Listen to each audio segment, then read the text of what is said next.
Hi everyone, this is Sandelera, ang OA na girly. So today, I'm finally taking you with us journey I've been waiting for, the Ilocos trip with these people. You know the feeling when everything just falls into place? Like schedules align, budget survive, and suddenly, tara, go na tayo. That's exactly how this trip started. So come with us, let's explore, get lost a little, laugh a lot, and make memories we'll probably replay in our heads when we're back to reality again. So Ilocos, we're here and we're ready for everything you got for us. Let the adventure begin. Homestay sa Ilocos Norte na among gistayhan. So mo ni siya ang Ocean Park View sa Ilocos Norte. So labot na ni siya sa bayad sa among itinerary kanang almost 4K na bayad. So money siya guys. So wala lang na ako na videohan ang sa sulod guys. Basta good for 11 to 12 packs niya to CR. Nice kaayo. Og naay pool. Nice kayong pool. Ini kagabi isad. Maka-chill-chill. Lara lagi ka diri. Peaceful kaayo. Og kanang naara sa siya store sa Atbang, nagan sa siya kananan, barato pa jud, lami pa jud nilang pagkaon dito. So ay kabala ka kay naasad sila breakfast, free breakfast sila. Og sa pamanha friendly ang ilang mga staff dere, og mao ni among free breakfast. Og mon sad ni among gikaon sa gawas na perting baratuhara. So, dapat na-adjud tay TikTok dere sa Calle Crisologo. First stop na mo maning Calle Crisologo niya, mobalik rami inig lunch na sa dere. Kaya dere may mga un. So, welcome to our second stop. Mauna siya ang Baluarte ni Singson. So, right away, you will notice how wide the area and it's our just a quick stop and go place. So, it's somewhere actually want to walk around, explore slowly, and take your time. So, let's talk about the entrance fee. Na depende na ay mag-start 100, 200, 250, and 300. So, barato ra kaayo no kung i-compare nimo sa Cebu Safari, pero ang Cebu Safari daghan man jud kayo mga animals, mao sad expensive. So kani kay murag limited ra mga animals dere. Kung makita sa nimo closely na si Besh, ay hello Besh, musta naman ka Besh? Okay pa ba ka?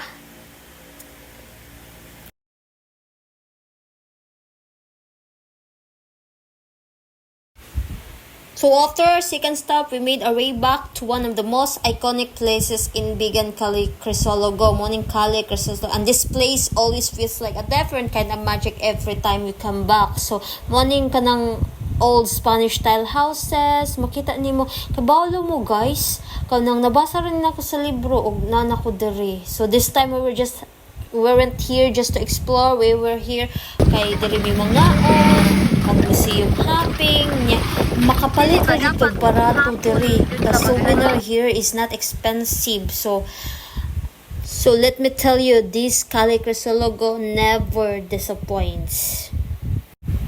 Tinawara good makita ninyo, grabe ka anindot. Mura nibalik sa sinaunang tao.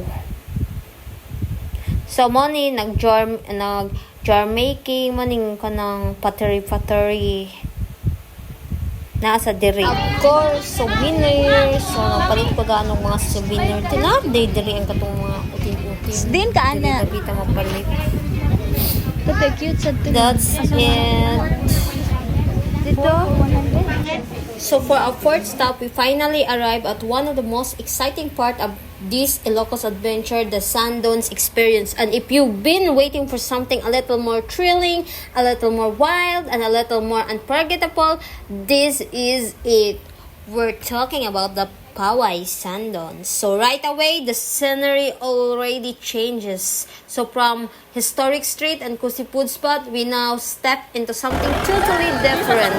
And let's talk about the experience fee. So 500 per head, maximum of 5 bucks per ride. So at first, you think about it like, okay, 500, what we're getting into it. But the moment you see the 4x4 vehicle and the grassland landscape, you already know this is not your usual tourist stop. This is an adventure. No hesitation, no turning back, just pure excitement. So makita ninyo sa video, so dili na lang ko mag-storya o tanawa ang mga reaction. Grabe. Ang mga shaggy, ang excitement, grabe. Ay, grabe kayo ng kalipay panahon.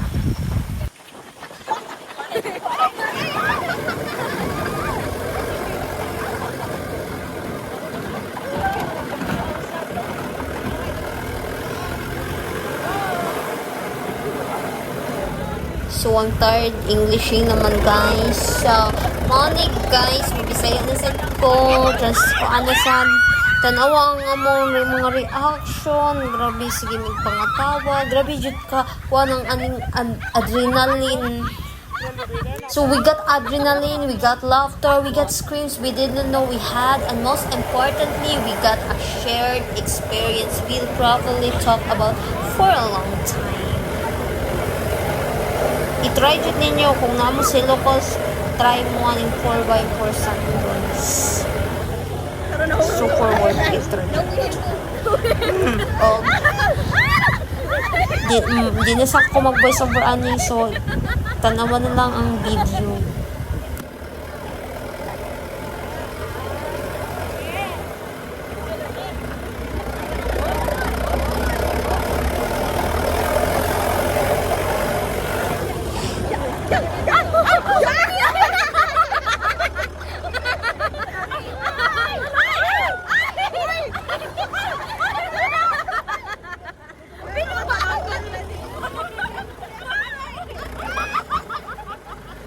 Kaya ba, ma? Kaya ba? Oh! Warm up muna. Warm up muna, warm up.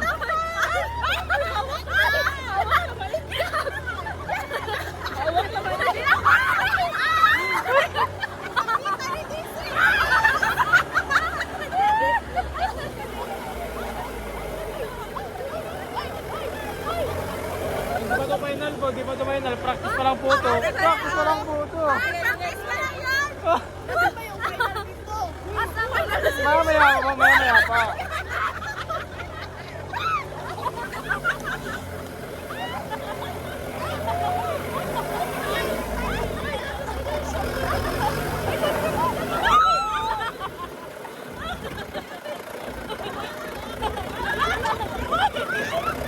Ayan na po, lilipad na ako.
Anong kasama niyo yun?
Wala.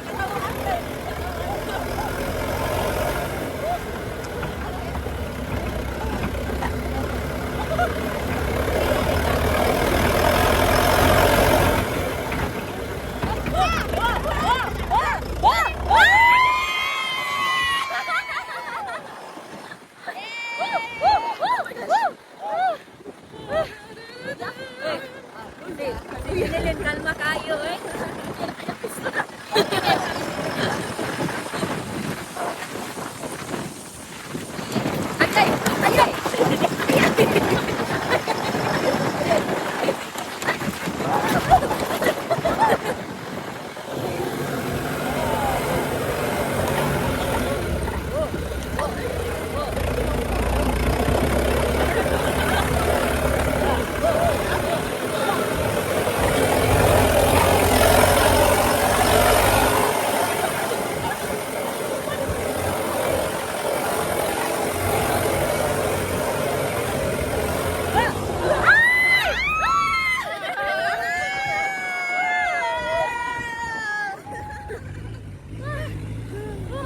Hangap, uy.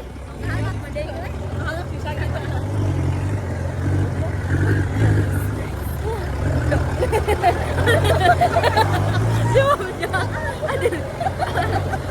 Uy, tanawa sila, tanawa sila.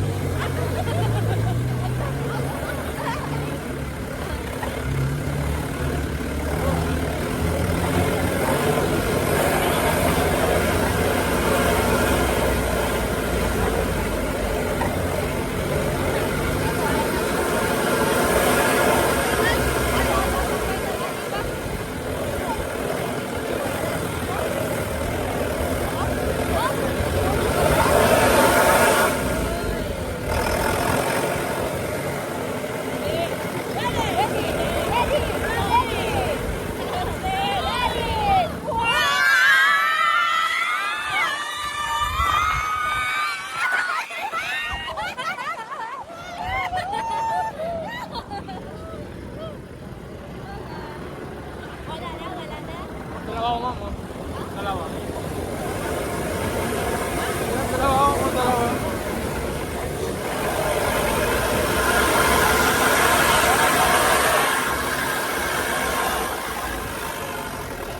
Ma'am, ibon, ma'am. Oh. Ibon.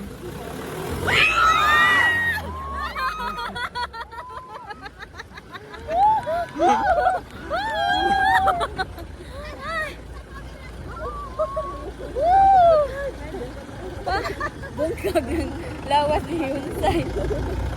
Sige, asa pa? Wala na? Wala na? Wala na.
After sa sand dunes ng sandboarding mi, so anong sandboarding makita ra ninyo sa So, next na mo buhaton is sandboarding. sandboarding So, makita is ra ninyo ang ang libre ra videos siya, sa last. labot na So, na siya sa morning Sundance after experience, ani labot na na guys, sa mong kay gibayran. So, ato mi sa Malacanang of the unlimited North. pa na siya, kadtong- magsige kag So, kuan mo to among dito, last masuway. stop dayon mo. Balik So, na dayon mi after sa ani, homestay guys, na mag-stayhan. Malacanang of the North. So, wala na ako siya wala kay ko nag-videohan. video atong Malacanang of the North. Kay ngano, Kay nothing special man mga museum. lobat na kay din ko. kay So, kahilig. So, nothing kung special ganahan man mo, sa mga museum. But ako kay hilig ko Nagka-iPhone storage full naman good ko since So, nagsige mga dagan na kay ko guys. video aning Sundance. So, wala na ako na Pero videohan ang ang Sundance last namo experience siya. is Last super stop sa among day worth 1. it. Truth. That So, inyo should make got sure i-try kung adrenaline here. mag-ilocos Grabe mo. kaya mong katawa, among syagit, kay gani wa mi nabuyagan. So, because daghan kayo not po yung mga everyday, video sa among mga guys, Sundance. you get the right Mo na to mga Sundance. nagkakuan So, na your life iPhone and love storage at the full same na. time with your group. So, yeah, Paway Sundance, you were wild, you were fun, and you were unforgettable. So, and as we move on to the next stop, one thing is for sure, This trip just keeps getting better and better. nindot pud ang view as in so far. The view is super nice. Boarding guys. Nindot kayo mo picture ang mga local. Sa mga local mo magpa-picture o magpa-video. Tagaan na nyo gamay nito. So welcome to day 2 of our Ilocos adventure, and we're starting strong with our first stop, Blue Lagoon. So right away you can feel like the difference in the atmosphere, the air feels fresher, the surroundings feel calmer, and there's this peaceful energy that instantly makes you slow down a bit. So makita na ninyo ang windmills. Ako sa kanang bukra jud ko nakakuha na ni wala na nako diri. So nakita na ko daog kay kog windmills. Mga pinasala in lugar guys. So let's talk about the entrance fee. Mahal man diri guys, 200. For me, di siya worth it na 200. So, mahalan ko diri. So, at first, it will simple, right? Just the entrance fee. But the moment you step inside, you realize it's more than just a ticket. It's access to a view that instantly take your stress away. So, blue water, gentle waves, open sky, and that natural beauty that doesn't need any filter. So, it's one of those places where you just stop for a second, think, ang ganda pala talaga ng Pilipinas. So, nagmarimar ko dere. Marimar. 1, 2, 3. 1, 2, 3.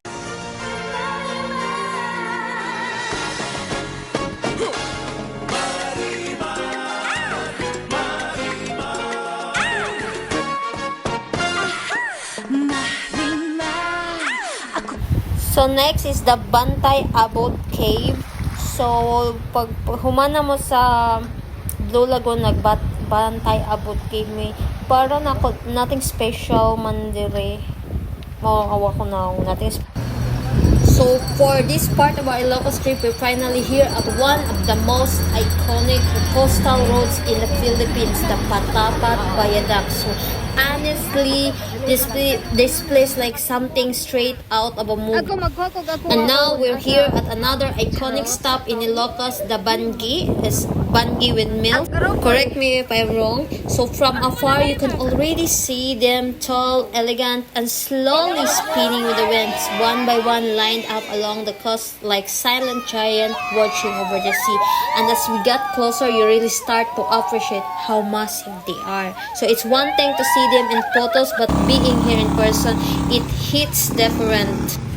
So, after enjoying the view here at Bangi Windmills, hindi pa tapos ang adventure because we decided to level it up with the ATV ride. So, yes, ATV ride with the windmills as our backdrop. Parang movie lang. So, ito nga, the rate is 800 pesos. Good for 2 packs na siya. At first, medyo napaisip kami like, worth it ba? But honestly, after trying it, sobrang worth it. So pag akit pa lang namin sa ATV, ramdam mo na agad yung excitement. So may konting kaba, especially yung first time mo. Pero mas nangingabaw yung thrill. So then the engine start, and ayun na, the game na. So habang umandar ka, you feel the true terrain, the wind hitting your face, and syempre, yung view ng windmills na super lapit. Iba yung experience when you're not just looking at them, but actually riding around them, parang mix the adventure of sightseeing in one. So, next stop is Kaporporawan White Rock Formation. So, ang grabe, ang ibang level yung ganda nito. So, pagdating pa lang namin, mapansin mo agad yung kakaibang landscape. So, for white ng rock formation, parang ang linis tignan. Tapos, surrounded pa siya ng open field and the ocean sa side. Parang hindi siya typical na makikita mo siya everyday. And to reach the main spot, may option ka maglakad or mag-horse ride. Syempre, we choose the Panway. So, horse riding for 100 pesos only. Grabe yung mga local guys kapag kanang mga pictures nila, grabe silang kumuha ng mga pictures sa iyo. So, for ganda. So, pwede na ka mag-ask ng sa local. So, at first, medyo nakakaba, lalo na kung first time mo. Like, safe ba to? Marunong ba ako? Pero once nakasakay ka na, ma-enjoy mo na siya. Slow ride lang, chill, habang dinadala ka papunta sa White Rock Formation. Habang nasa horse ka, mas na-appreciate mo yung paligid, yung hangin, yung view, and yung peaceful vibe ng hills. Parang ang calm lang ng lahat. Tapos, habang mamalapit ka na, mas lalong naging clear yung ganda ng Kaporporawan. Yung white rock na hinubog ng wind and waves. Over time, super unique, parang artwork ng nature. So, of course, picture time ulit. So, dito kahit simple lang post mo, panalo na agad. The white rocks, the blue sky, and the ocean. Kaya ato tilawan ang trending na Ilocos Empanada diri sa Ilocos. Ni ano jud ko sa self kung mo tilawan ikaw Ilocos Empanada, dito jud ko first mo tilaw sa Ilocos. So kanang empanada sa Ilocos guys, naay duha ka klase na lamian dere. So ato i-rate kung unsa may joy the best. So naay sa ngadto mi sa Paway og sa Kaporporawan Rock Formation ni try mig kaon dito. So morning ingredients sa Paway Church for only 70 pesos. So mo ni siya dili ni siya special guys. So ang akong gitilawan kay katong special na naay kanang longganisa. So ang inya ingredients ani kay papaya, egg, og katong longganisa. So, i-rate na ko 8/10 ra siya. Di kayo siya lami para na ko, pero okay naman siya. Crunchy, something. So, next is sa Kaporporawan. Mo ni sa Kaporporawan, guys. Naay siya pork, cabbage, og egg. So, lami jud siya kaayo guys, ay as in super. So i-rate na ko 10/10. So kani siya medyo mahal siya sa kaysa tong Paway. So kani siya kay 90 pesos only. So mo na niya mong last stop ang Military Park Cape Bugidor or something like that. So correct me unsa yung pag-pronounce ana siya. Dayon mo ni siya guys among last stop. So diri pre-entrance naman ni.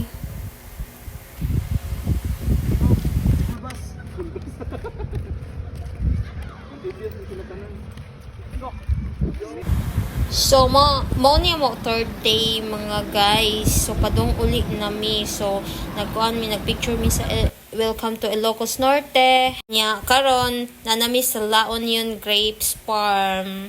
Nindot sa diri, kaya na ay mga grapes gani. Nasad sila yung mga pre-taste. Labi na ilang mga souvenir, mga pasalubong gani na yung mga pre-taste. Pwede na gani di mo palit.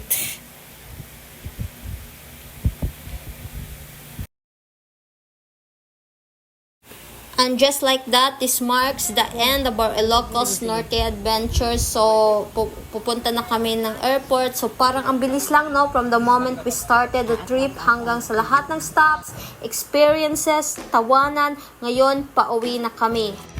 And now, habang pabalik na kami, doon mo siya ma-feel na tapos na. But at the same time, it was all worth it. So, we're going home a little happier, a little lighter, and with stories we'll definitely tell again and again. Until next trip, Ilocos Norte, thank you for everything. Time to go home! So guys, if you want more travel adventure with me, don't forget to like and subscribe.